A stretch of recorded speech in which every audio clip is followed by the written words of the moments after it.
Assalamualaikum guys. Today saya jalan-jalan cari makan kedai Darus nombor 12 Taman Kanak-Kanak. Masa saya kecil, kedai ni dah 3 kali pindah. Mula-mula tepi jalan. Masa tu saya sekolah rendah Darjah 5 kot. Okey, inilah kita sama-sama rasa sup kambing di Padang Kanak-Kanak. Silakan kedai kali. Nama saya Muhammad Darus.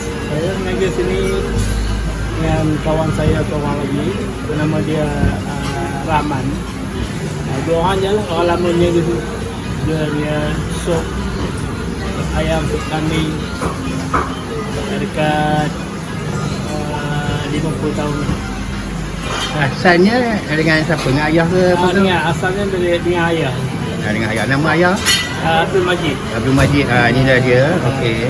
Dah cuba apa yang menu yang disediakan? Yang sini kita sediakan mi goreng mama, mi rebus, rojak, nasi goreng ayam, sup kambing. Okey, sup kambing saya yang keluarga saya daripada bapa sampai ke anak sampai ke cucu. Ya. Memang kat sinilah kedai dia. Okey. Siapa ni? Ini anak saya, adik-adik saya, negara saya. Nama dia Muhammad Khairullah. Sebelah saya. Okey, cuba sikit kita daripada rantau di KL semua. Hai, Assalamualaikum. Mungkin ada customer kenal saya, ada tak kenal.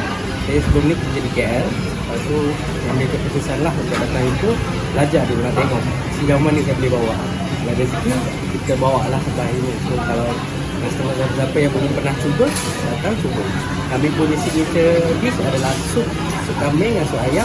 Boleh makan dengan nasi putih ataupun roti. Saya memang biasa sini kalau rasa teringin tu memang mesti kedai ni, tak ada kedai lain. Kecuali kedai ni tutup, baru kedai Rahman. Okey, ni dia kedai, ini dia menu dia. Harga berpatutan. Marilah cuba santai. Mula buka? Mula buka pukul 5.30 sampai 11 malam. Okey, 5.30 sampai 11 malam. Mari guys.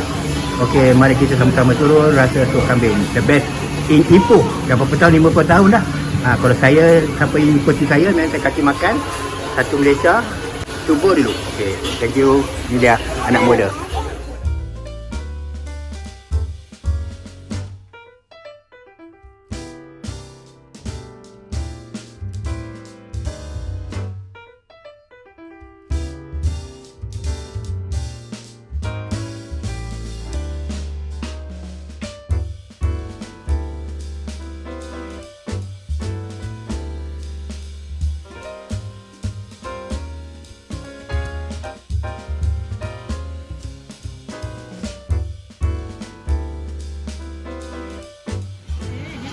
Hello guys, so now I'm in Taman Kanak-Kanak makan mie